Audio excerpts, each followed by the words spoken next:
Muchachos, ahora sí, nuevamente muy buenas noches para todos. Muchas gracias por acompañarnos al día de hoy en esta charla tan especial a cargo de Daniel Vargas. Él es miembro de ACMED UPTC, presidente de esta asociación, estudiante de medicina también de la UPTC, que va en octavo semestre. También es miembro y director del CFC de psiquiatría, del semillero de investigación en neurociencias, psiquiatría y patología, y hace parte también del grupo de investigación en biomédica y patología. También le gusta mucho pues, la parte de la psiquiatría y nos trae hoy esta charla tan especial y tan bonita para todos nosotros y espero que la disfruten. Y muchas gracias a Daniel por acompañarnos aquí el día de hoy. Bueno, buenas noches para todos y para todas. Muchas gracias a ti, Juan Felipe, y a todo el equipo de GRAM que me permitió estar acá en la noche de hoy. Les traigo un tema muy interesante, que es la relación que hay entre la psiquiatría y la virología, que pareciera un poco distante, pero es más cercana de lo que creeríamos, y estoy absolutamente seguro bueno, vamos a ver un poquito sobre esta relación.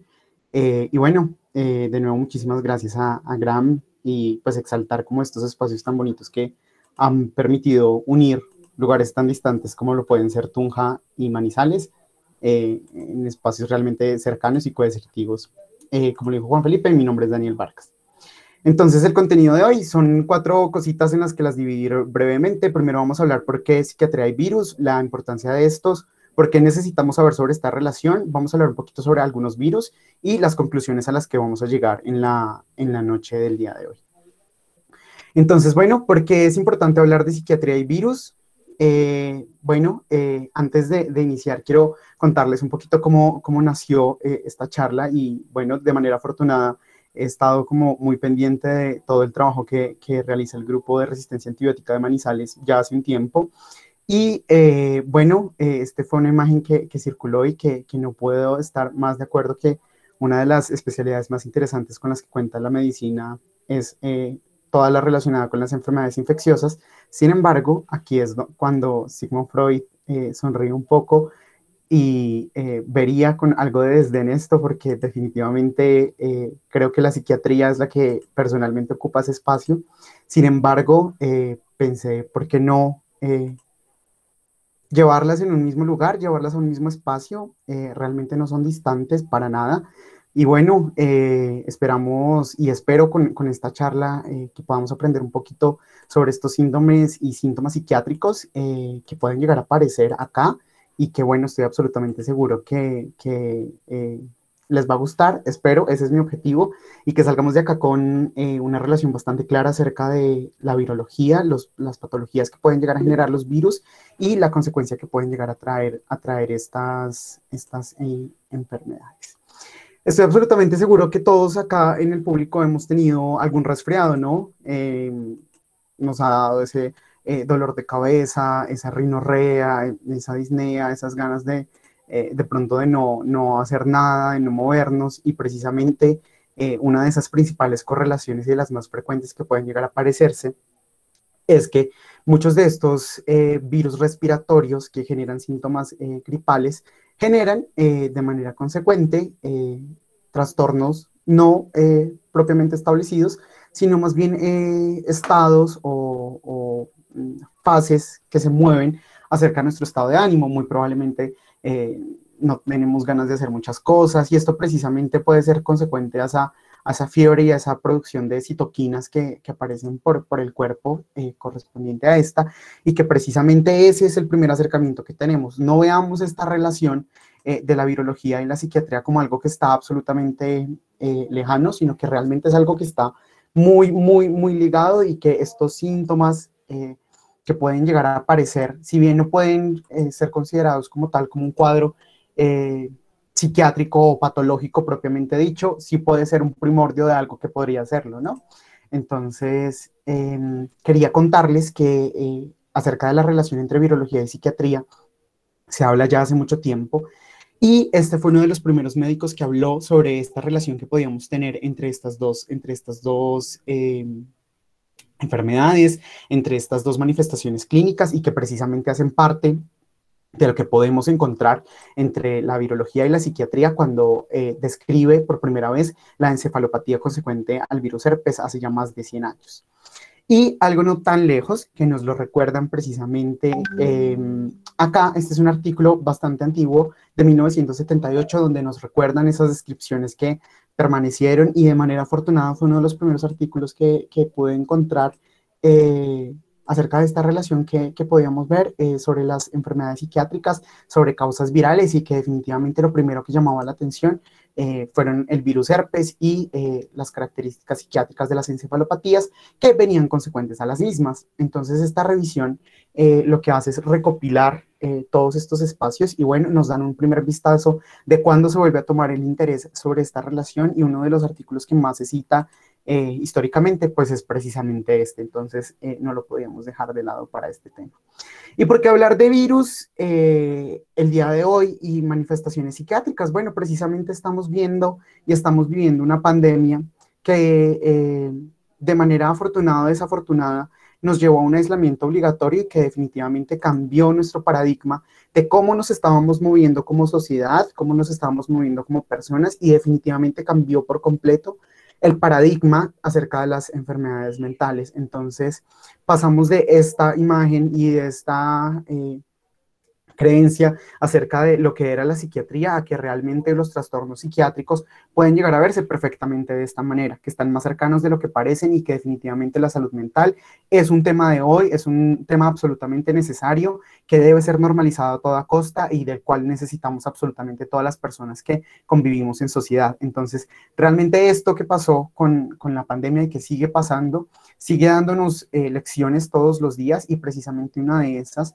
y esas consecuencias que pueden llegar a traer estas enfermedades virológicas que tienen un potencial pandémico realmente increíble, es precisamente eso, la relación que puede llegar a presentarse entre las alteraciones en los estados físicos de salud y cómo estos repercuten directamente en la salud psiquiátrica y en la salud mental.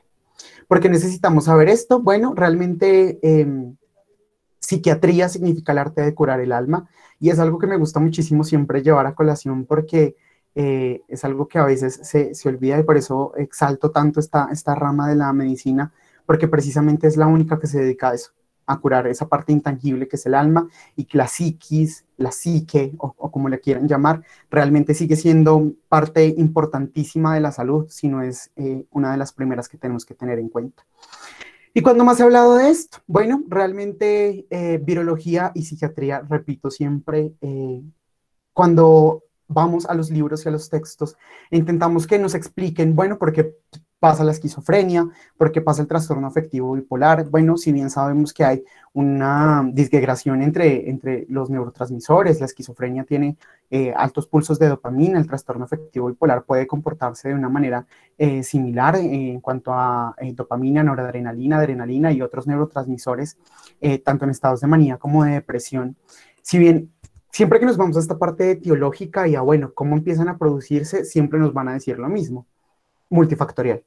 A esto se le han dado explicaciones genéticas, se le han dado explicaciones ambientales, se le han dado explicaciones de todas las maneras y formas que ustedes se imaginan, pero realmente que podamos llegar a una conclusión de que las enfermedades mentales son A más B igual a C, realmente no lo vamos a lograr, por lo menos con los paradigmas en los que estamos actualmente y que definitivamente sí tenemos que considerar las enfermedades mentales como algo multifactorial.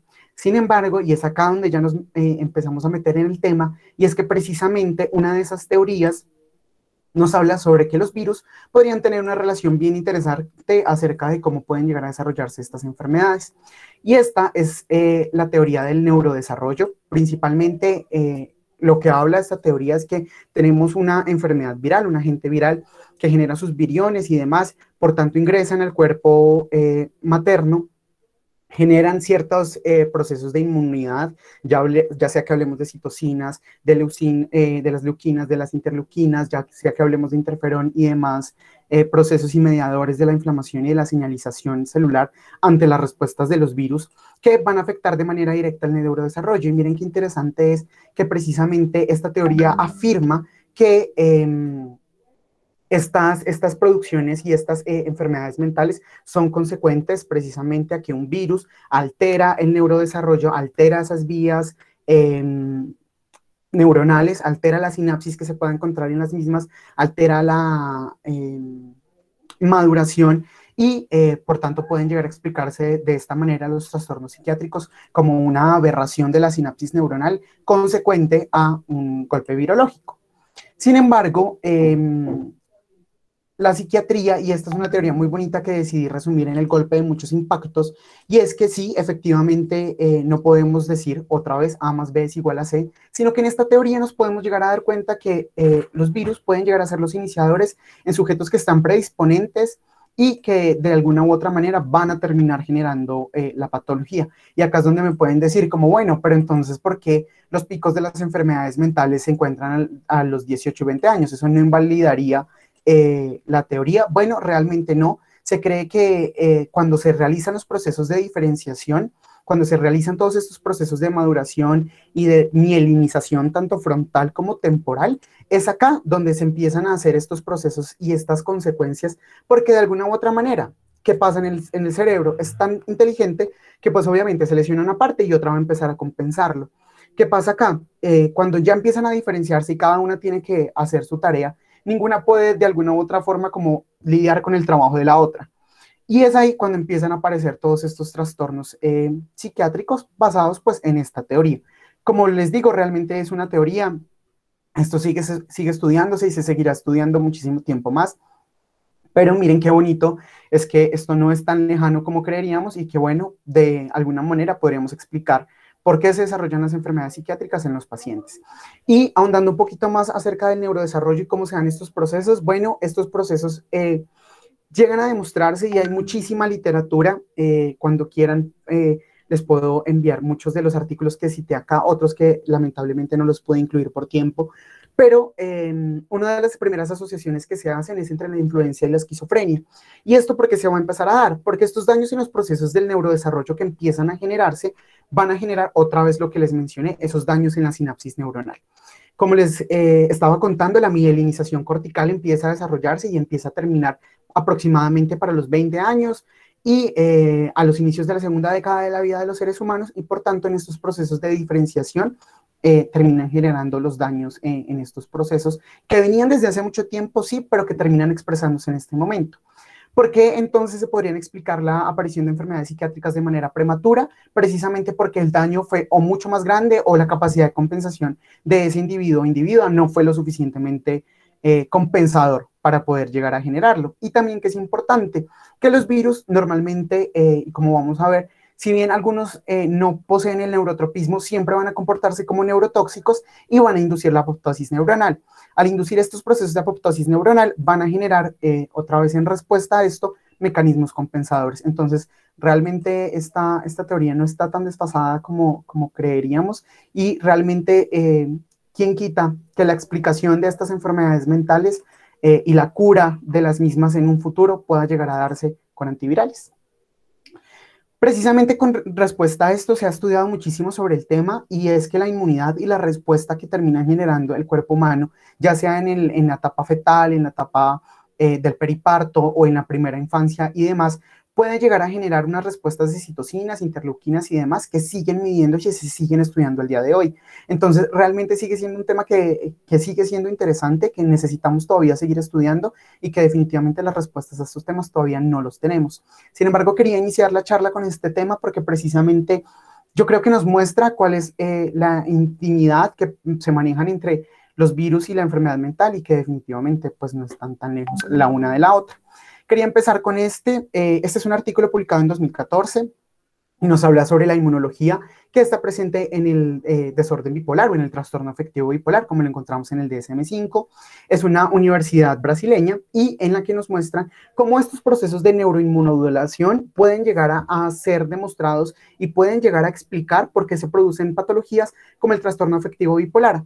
Básicamente lo que nos hacen en este artículo es una revisión acerca de las medidas de las citoquinas, de las interleuquinas y demás que puedan medirse en estos pacientes, tanto en casos como en controles, y nos intentan mostrar, bueno, cómo puede llegar a permanecer estas citoquinas aumentadas en los trastornos afectivos bipolares. Y miren acá también cómo se reafirma, no es un caso aislado, esto se sigue investigando, y que además terminan desarrollando en este artículo por sobre todo, cómo la neuroprogresión puede llegar a verse afectada por las citoquinas y cómo estas correlaciones que podemos encontrar siguen viéndose afectadas y que todavía son cosas que no entendemos del todo todavía. Además, les traigo acá dos artículos supremamente interesantes. Hay muchísimos más, pero estos me llamaron especialmente la atención porque, bueno, el primero publicado en 2014 nos muestra y nos intentan demostrar cómo los pacientes con esquizofrenia pueden llegar a verse beneficiados con el uso de aspirina.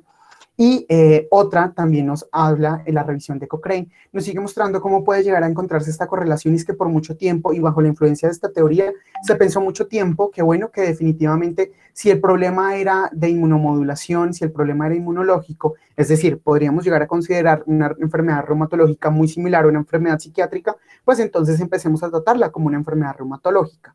Sin embargo, realmente lo esperanzador y a la vez no esperanzador de estos temas es que no se ha podido llegar a conclusiones firmes acerca del tema, principalmente por la heterogeneidad que presentaban los estudios, y segundo, porque algunos sí reportaban mejoras, otros no, pero pues esto realmente, para poder llegar a generar un corte y decir, bueno, efectivamente podemos llegar a una evidencia que esto puede o no puede servir, realmente no se ha llegado. Sin embargo, este es un llamado a que no descartemos del todo estas posibilidades infecciosas y que nunca se nos olviden historias como las de los descubridores del Helicobacter, a quienes absolutamente nadie les creía en el momento, y que bueno, esta podría ser el siguiente descubrimiento. El rol de las enfermedades infecciosas, especialmente de las virológicas, como causa de las enfermedades psiquiátricas, y como la respuesta inmune, que ya está absolutamente demostrado que afecta definitivamente, no solamente el trastorno afectivo bipolar, que pues es uno de los más estudiados, sino en trastornos como depresión, trastornos de adaptación y demás, pueden llegar a correlacionarse con psiquiatría. ¿Y qué tiene que ver estos procesos inflamatorios con virus? Bueno, precisamente porque los virus van a generar inflamación, sí o sí. Listo, hasta ahí llegamos como en por qué era importante hablar de este tema, pero entonces, ¿qué es lo que va a seguir? Quiero que empecemos a hablar acerca de las puntualidades, porque yo sé que de esta manera puede aparecer y puede parecer como un poco amplio y decir como, bueno, sí pueden relacionarse, pero realmente esto es muy fascinante y las conclusiones a las que se han llegado en estudios específicos acerca de los virus y las enfermedades mentales es realmente fascinante. Vamos a empezar con las arbovirosis. Brevemente recordemos que son virus que se transmiten por artrópodos hematófagos, como Aedes, por ejemplo, que acá vamos a encontrar aproximadamente 500 virus, de los cuales 150 aproximadamente van a ser patógenos, y vamos a tener tres familias importantes, la Bunjaviridae, la Flaviviridae y la Togaviridae. ¿Y por qué es importante la arbovirosis? Porque acá vamos a encontrar el dengue. No solamente vamos a hablar de él, sino que lo traje acá porque quería que lo profundizáramos un poquito en este. Entonces hablemos un poquito de dengue. Recordemos que este es un flavivirus de la familia Flaviviridae, se transmite por los artrópodos de la familia Aedes. Tiene varias fases, la de incubación, la febril, la crítica, la recuperación y las manifestaciones clínicas, principalmente la fiebre.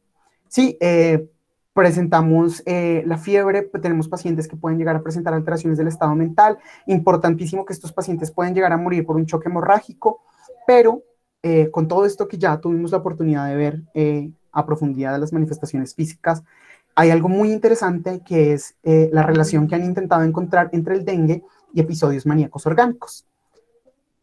Este fue uno de los artículos más recientes y en el que quise basarme precisamente para que pudiéramos hablar de este tema, y es la asociación entre un caso de series que encontraron y publicaron en India, en el Journal de Psiquiatría de India, y que relacionaba los pacientes que habían sufrido dengue y que presentaban luego manía.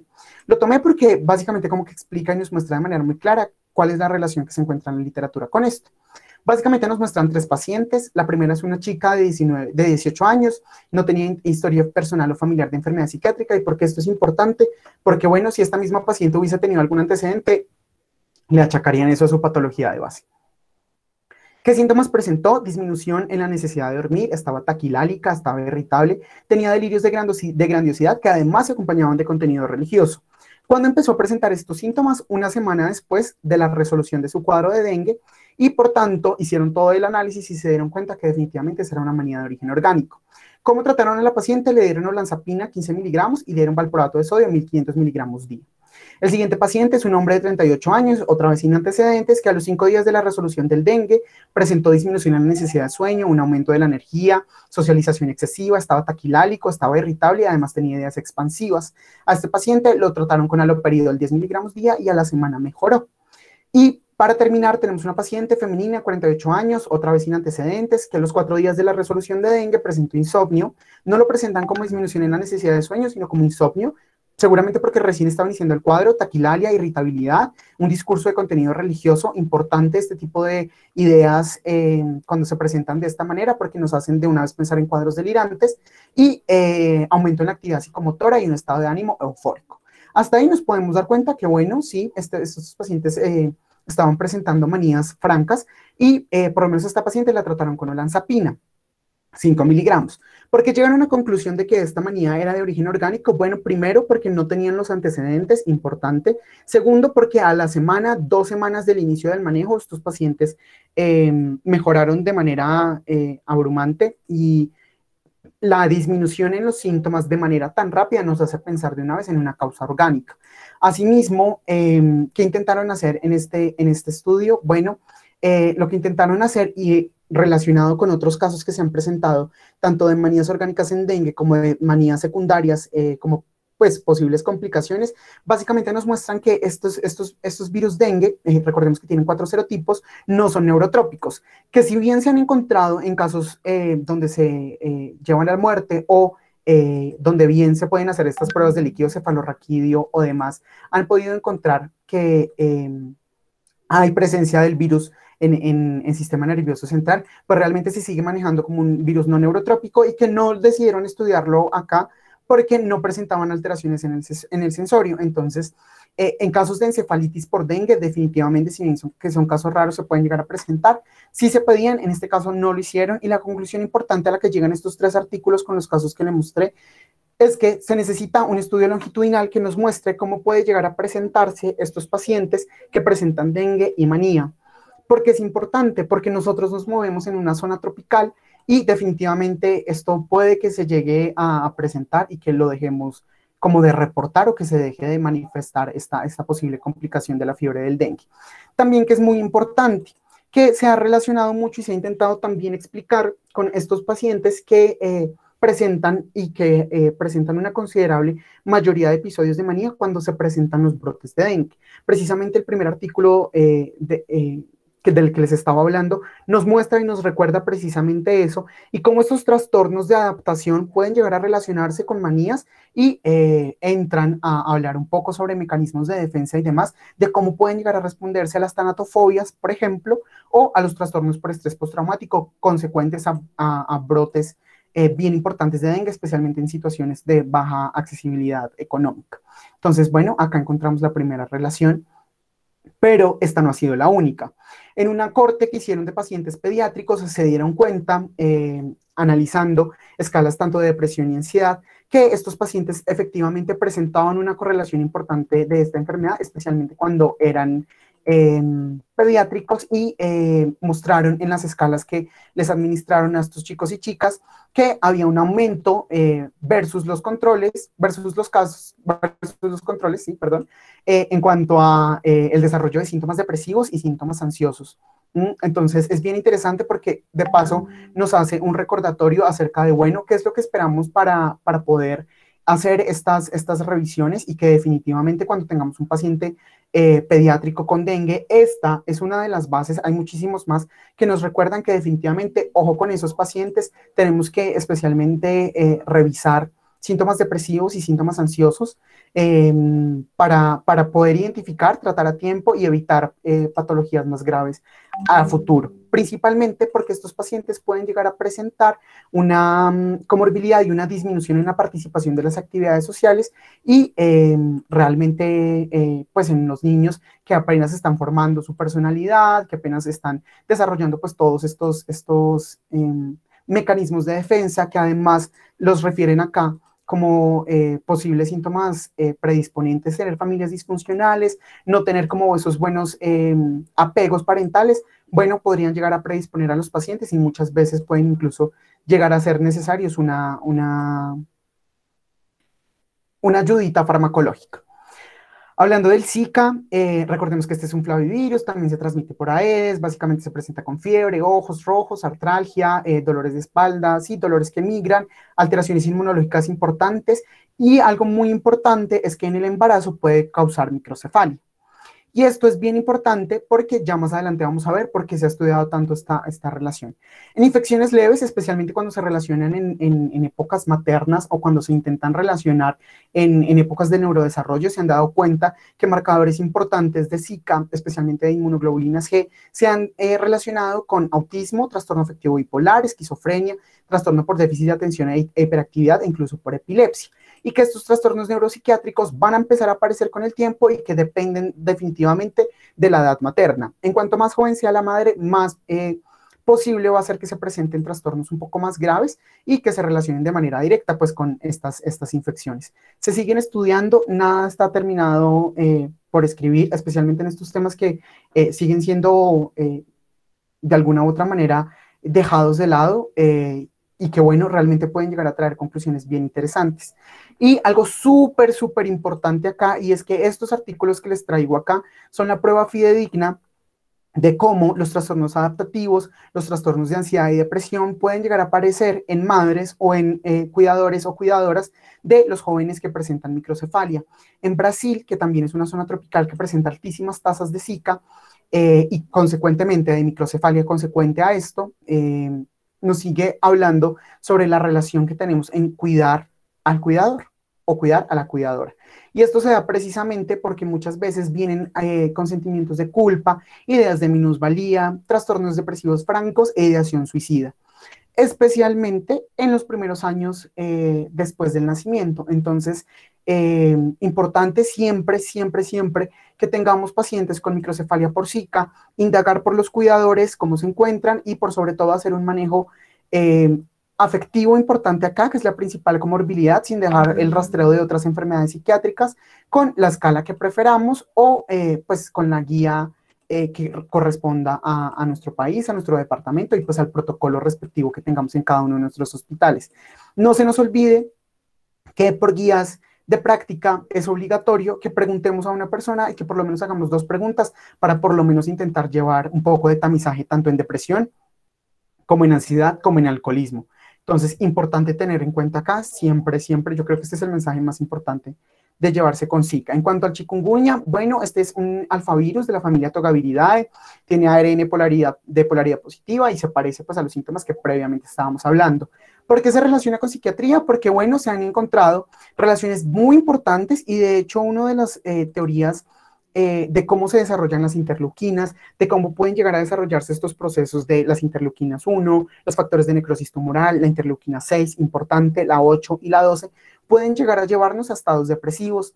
Y precisamente en estos estudios se ha demostrado cuál es el factor de la inmunomodulación en los síntomas afectivos. Entonces, principalmente nos han mostrado cómo las infecciones tanto actuales como las recidivas crónicas pueden llegar a afectar la relación entre todas estas interleuquinas y entre la relación que se pueden llegar a presentar entre el desarrollo de las mismas que terminan generando depresión. ¿Y esto por qué se da? Porque el Zika, por ejemplo, nos habla sobre un incremento en la interleuquina 8 que está aumentada en pacientes que tienen depresión crónica y fatiga, que además la interleuquina 6 está muy presente y muy aumentada en pacientes con depresión y ansiedad.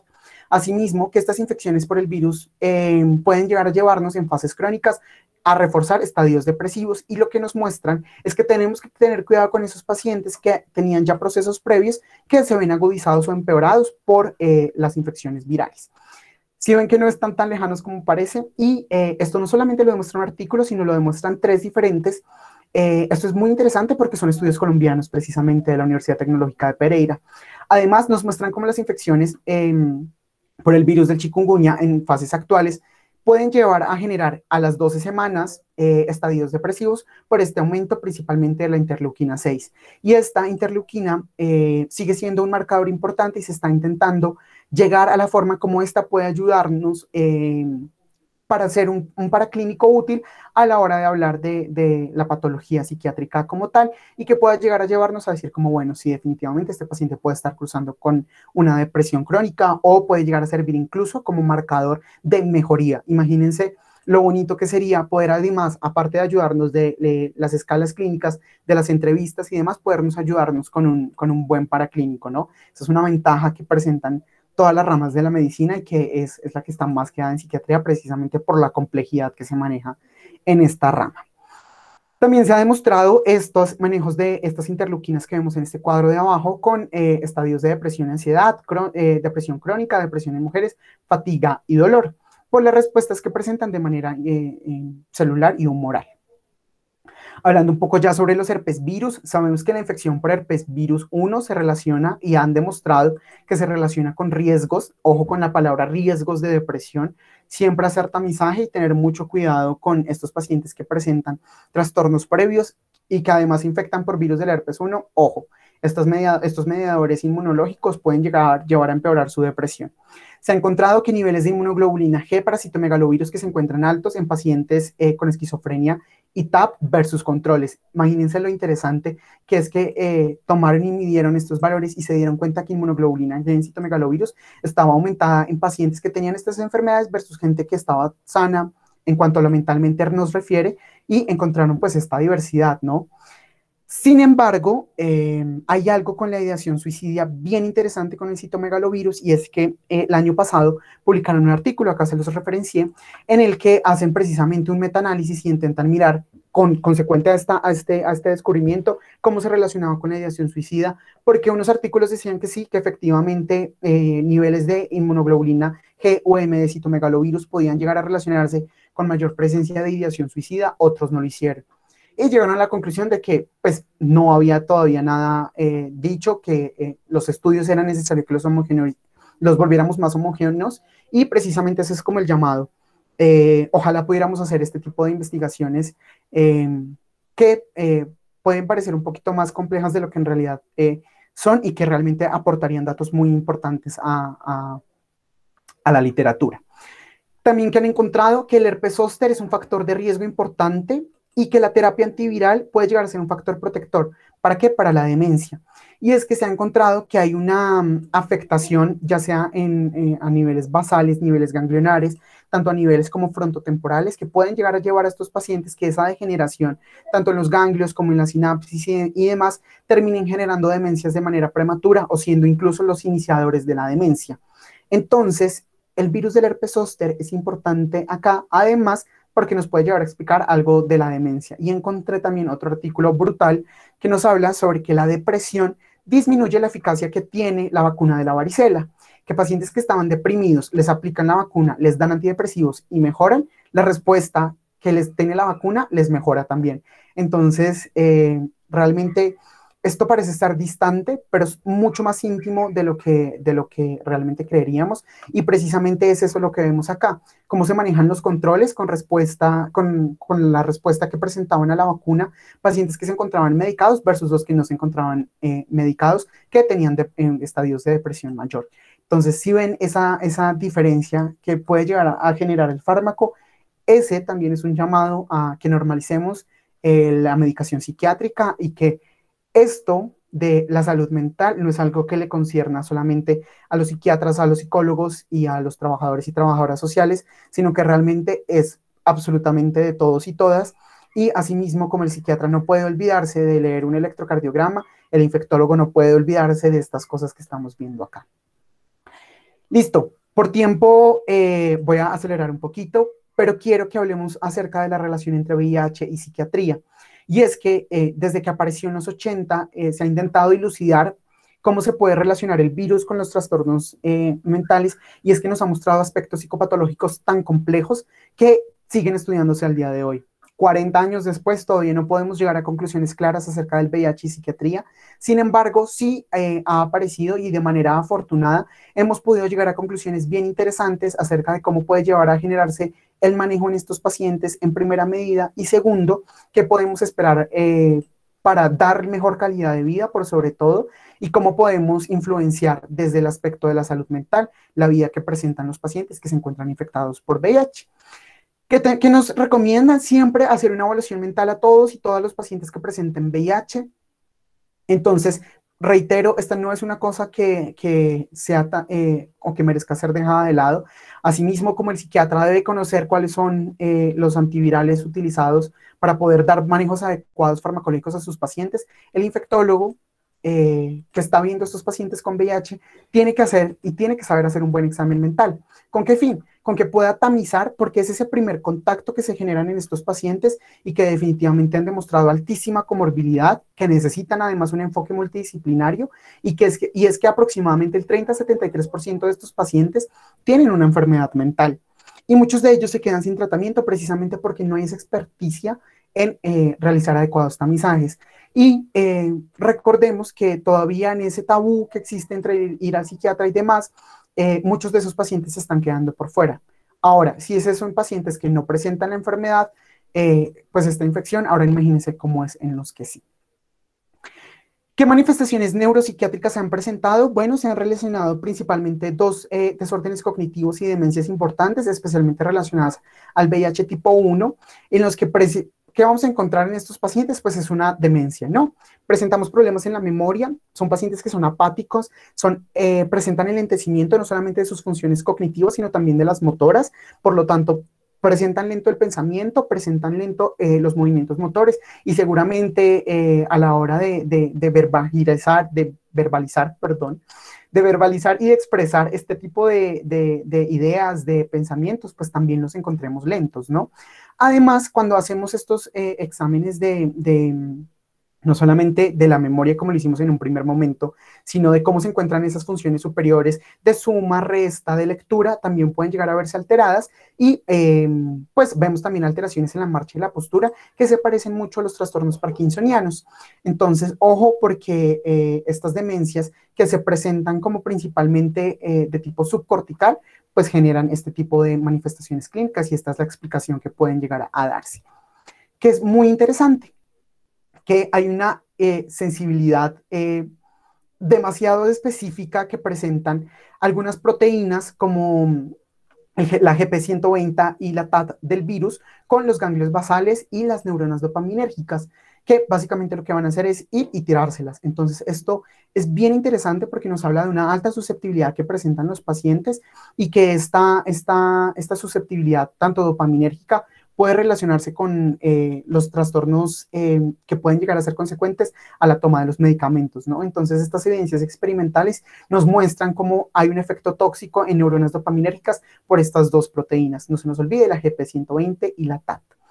¿Qué otros síndromes psiquiátricos pueden llegar a aparecerse? Bueno, realmente no se sabe mucho de sus mecanismos o modos de producción. Sin embargo, pues realmente la inmunosupresión, especialmente en estadios más complejos, llevan a enfermedades psiquiátricas más graves y que la interacción que presentan estos pacientes, otra vez con lo genético, con sus propios mecanismos de defensa, con el ambiente, pues van a determinar el desarrollo o no de la enfermedad, así como de la gravedad. Y de esta manera, pues todas las enfermedades infecciosas y virales que se llegan a presentar, pues van a estar relacionadas directamente con el control de la infección del VIH y por tanto, pues del SIDA. Vamos a hablar entonces de los síndromes que presentan y es que básicamente la correlación que presenta VIH y psiquiatría es toda.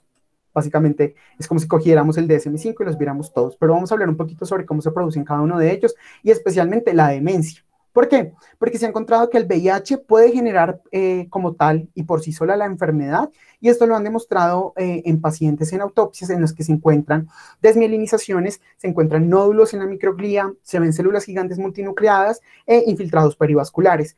Además, se empieza a destruir la materia blanca, todas las estructuras subcorticales y pues estas manifestaciones clínicas que previamente les mencioné pueden llegar a aparecerse. Además, no solamente con la demencia, sino que esta degeneración puede llegar a llevar a estos pacientes a depresión refractaria al tratamiento que no responden, por más de que le pongamos todos los antidepresivos y antipsicóticos que queramos, el paciente no va a responder porque precisamente pues no tiene el sustrato neuronal con qué hacerlo, ¿no? Entonces hay que tener cuidado con eso y que esta demencia por VIH pues se presenta en estadios básicamente de SIDA con linfocitos CD4 menor a 200. Entonces, esta pérdida neuronal tenemos que tenerla en cuenta, especialmente cuando hablamos de desmielinización, especialmente en zonas periventriculares, en zonas de la cápsula interna, la comisura, el tracto óptico y el cuerpo calloso. Y pues todavía esto se sigue estudiando y realmente es importante a la hora de hablar de esta enfermedad de VIH y esta demencia por VIH, porque como lo vamos a ver más adelante, se empeora con trastornos por consumo de sustancias psicoactivas. Y no se nos puede olvidar, y este es como el mensaje más importante, que hay una triada importante en demencia, que es muy común en otras demencias subcorticales, en las que encontramos lo clásico, alteraciones en la memoria y en la velocidad pues, de los procesos psicomotrices, síntomas depresivos y desórdenes del movimiento. Esa triada es importante porque es lo que vamos a ver en un paciente con VIH. Y no solamente en esto, sino pues como ya les mencioné, en demencias subcorticales. Y estas alteraciones pues no van a ser súbitas, normalmente son progresivas y pues llevan a los pacientes a una situación franca de discapacidad en muy poco tiempo. En 2 años estos pacientes se demencian totalmente. Además que presentan concomitantemente sintomatología depresiva, especialmente por trastornos y expresiones francas de hipobulia y anedonia, ¿no? Importante con estos pacientes hacerles estos seguimientos con resonancias nucleares magnéticas que nos van a mostrar esas atrofias subcorticales y bueno, realmente esto es lo que pedimos y lo que tenemos que buscar siempre. ¿Qué más les cuento acerca de la demencia en VIH? Bueno, básicamente que algunos estudios han demostrado cosas bien interesantes, como que los antirretrovirales, como la acidobudina, disminuyen los síntomas de la demencia. Entonces, esta puede ser una indicación para dar este fármaco. En cuanto al delirium, básicamente se presenta un delirium hiperactivo con las características propias que presenta. Sin embargo, se han presentado delirios mixtos, con hipopnesias, evocaciones, desorientaciones fluctuantes, principalmente con estos síntomas. No se nos olvide siempre que pensemos en un delirium, hacer la escala CAM y buscar cómo vamos a relacionar a estos pacientes.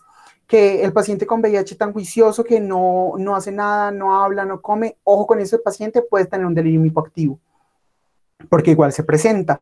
Especialmente estas alteraciones de niveles de conciencia, como las habilidades emocionales, las alucinaciones y las ideas delirantes, aparecen y hay que tenerles harto cuidado.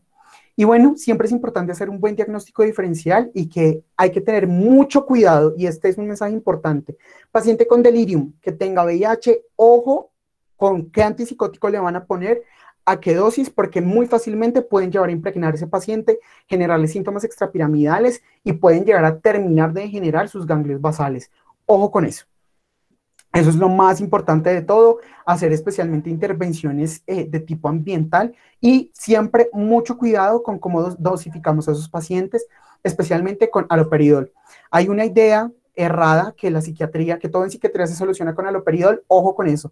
Esa idea errada puede llevar a que terminen de afectar gravemente a un paciente. Los trastornos de ansiedad, principalmente los vamos a encontrar como un trastorno de ansiedad generalizado, consecuente muchas veces a la evolución crónica de la enfermedad y que, pues bueno, realmente no hay una diferencia clara entre estos pacientes según la cantidad de CD4 que presentan, más bien es la manera como enfrentan la enfermedad y que precisamente suelen ser consecuentes a todos estos procesos que rodean y los mitos de la enfermedad, el miedo a infectar a sus seres queridos, a los familiares y la ansiedad anticipatoria que puede venir consecuente a esto. En caso que necesiten farmacolizar a estos pacientes, se prefiere el clonazepam y el lorazepam, y en caso de que se necesiten utilizar antidepresivos sedantes, por ejemplo la mirtazapina, se prefieren estos, así como la olanzapina y la quetiapina, en caso que queramos añadir un antipsicótico, porque disminuyen la ansiedad en estos pacientes. Y bueno, ya más adelante vamos a ver como las afectaciones que pueden llegar a presentar con otros medicamentos, pero pues realmente son muy limpios de esta manera. Trastornos depresivos pueden llegar a llevar intensidad moderadas a graves, tienen episodios distímicos bien importantes que llevan a la cronicidad y hay que tener muchísimo cuidado porque llevan a estos pacientes a riesgo de presentar gestos suicidas y se han reportado efectivamente episodios maníacos con lo que sabemos de siempre, de hipertimia, alteraciones del curso del pensamiento y demás, pero hay que tener cuidado porque estos comportamientos irresponsables y psicóticos pueden llevar a infectar a otros pacientes, especialmente cuando hay síntomas de hipersexualidad clásicos de la manía. Y esto porque se explica otra vez por esa degeneración subcortical.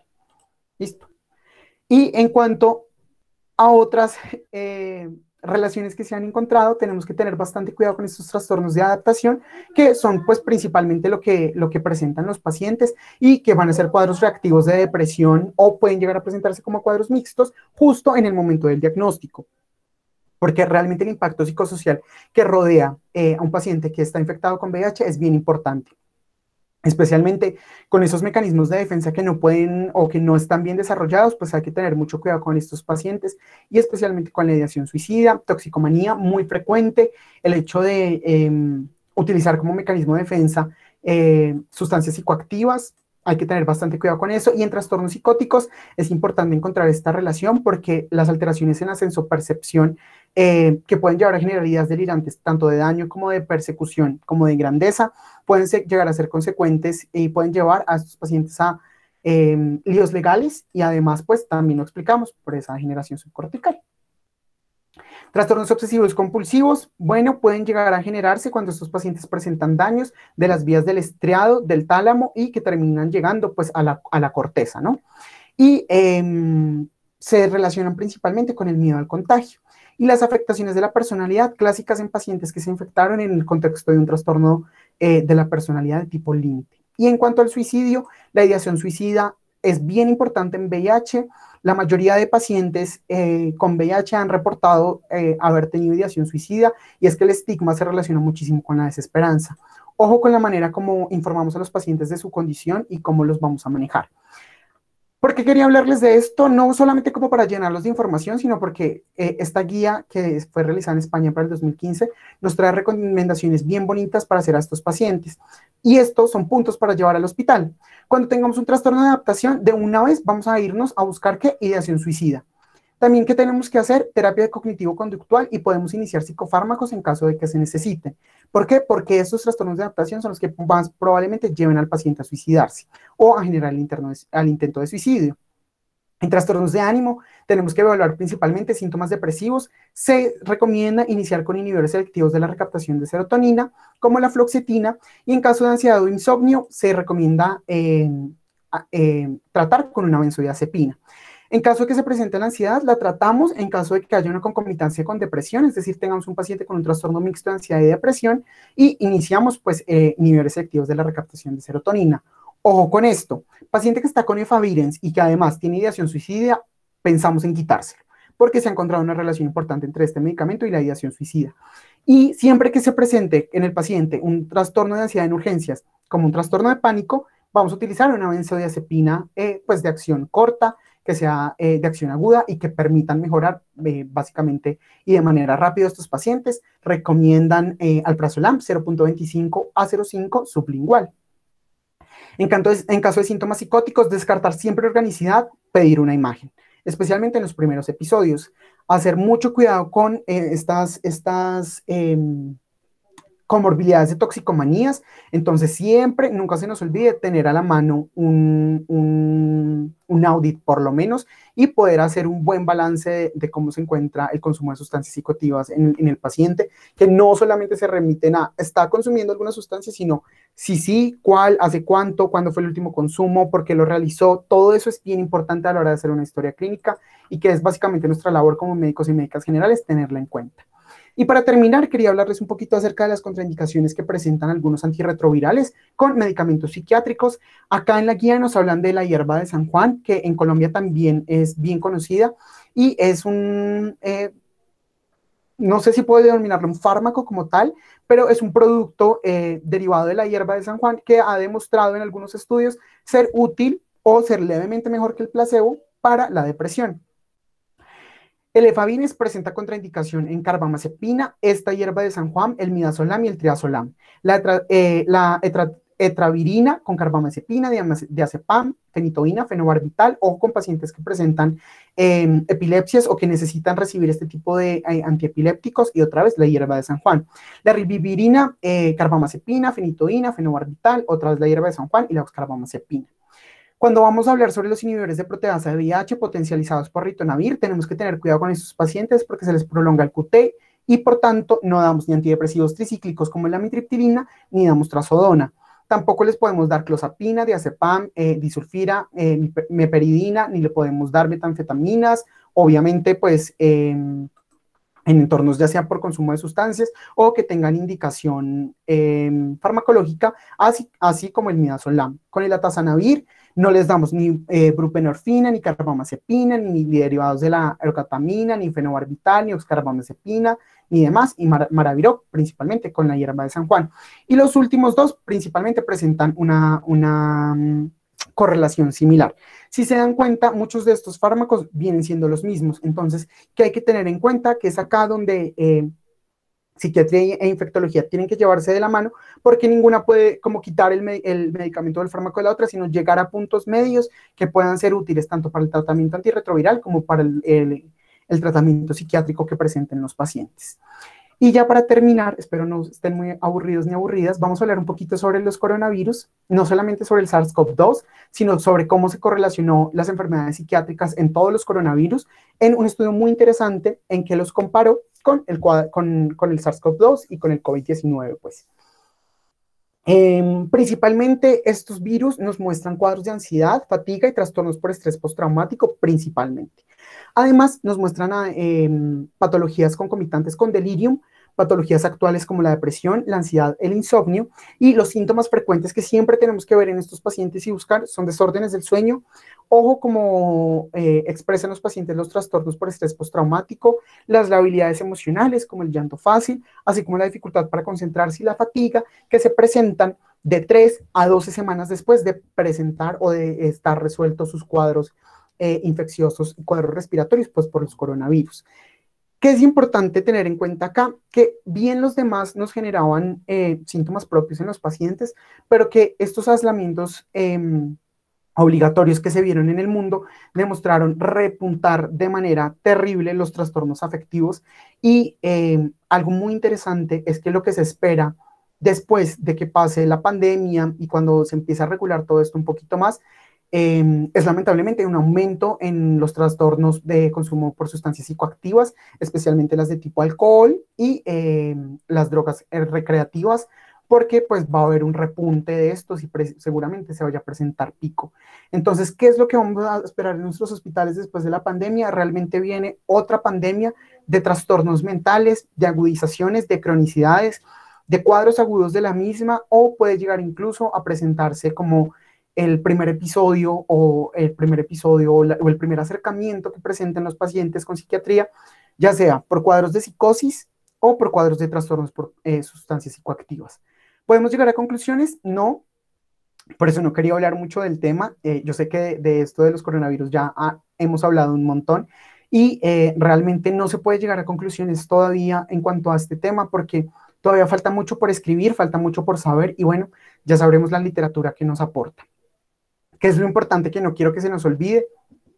Patologías concomitantes importantes, depresión, ansiedad, insomnio, que nos está demostrando esta del COVID-19, desórdenes del sueño, trastornos por estrés postraumático, habilidades emocionales y dificultad para integrarse a la vida. ¿Por qué? Porque tienen dificultad para concentrarse y se sienten cansados y cansadas la mayoría del tiempo. Y bueno, realmente tener mucho cuidado porque el aislamiento sí va a traer sus consecuencias bien importantes y seguramente estas enfermedades mentales, como les mencioné, vayan a presentar un repunte bien, bien interesante.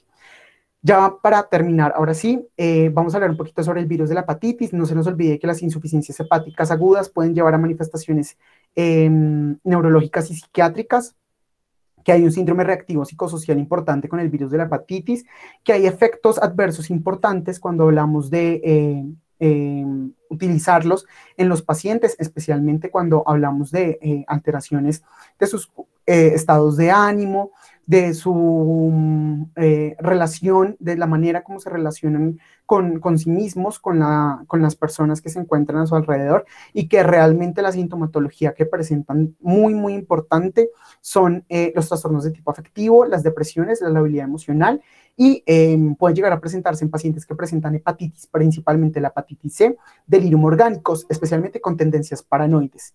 Entonces, esto todavía se presenta muchísimo y sin embargo, una de las principales comorbilidades de los pacientes con hepatitis es la depresión, una de las más importantes, asimismo como los trastornos de ansiedad. Ojo con pacientes que tienen abuso de sustancias ilícitas como lícitas, ya sea dependencia alcohólica, dependencia al tabaco o dependencia a las sustancias ilícitas, así como a la metadona, por ejemplo, importante tenerla en cuenta. Y Esto va a ser importante porque no lo podemos dejar de lado y de hecho es una relación que hay que tener en cuenta a la hora de hablar con estos pacientes. Y como lo veníamos hablando, asimismo con el VIH y el coronavirus, aparece el timor epidemicus, que es la patología pues por miedo a contaminar a otras personas. Entonces, pues realmente es importante cuando hacemos esta evaluación de los pacientes, siempre hacer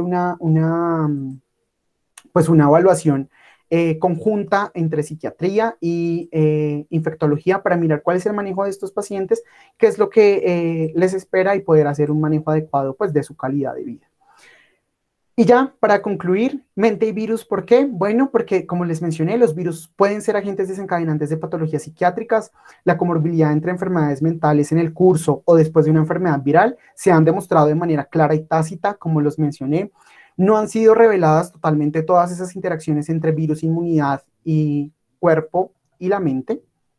Eso salió hasta bonito porque todavía no hemos podido llegar a conclusiones definitivas sobre este tema y por tanto, a pesar que los virus han demostrado ser agentes infecciosos que presentan muchísima notabilidad psiquiátrica, todavía nos queda muchísimo por saber.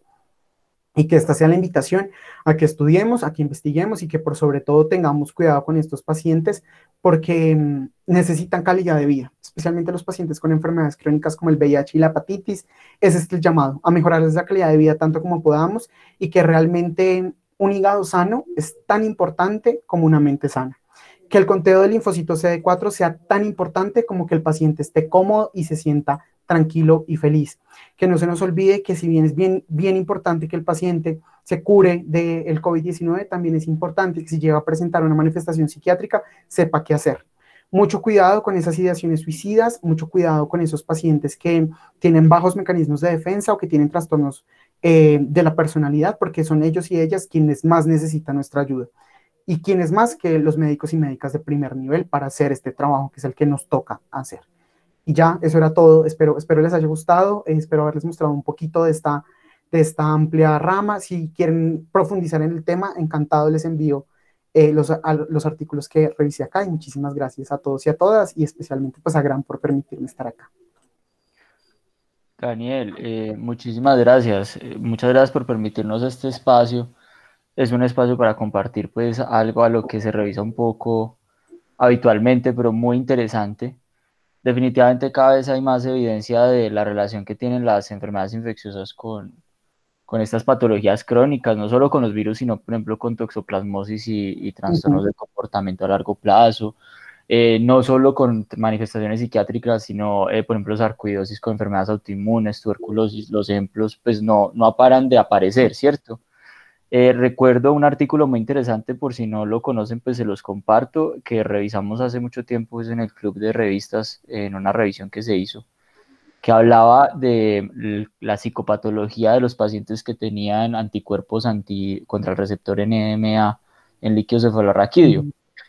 Un estudio que hacían ahí, que pues fue publicado en Lancet, muy interesante, y digamos, encontraron que fueron como 480 pacientes, y el 95% de ellos debutó con cuadros psiquiátricos y empezaron a ser manejados por psiquiatría, y largo tiempo después, algunos muchos años después, les hicieron el test y en realidad era una encefalitis con la que estaban cursando durante mucho tiempo, y en los que lo detectaron temprano el tratamiento inmunomodulador hubiera sido, pues se demostró que había un desenlace mucho mejor y era menos refractario.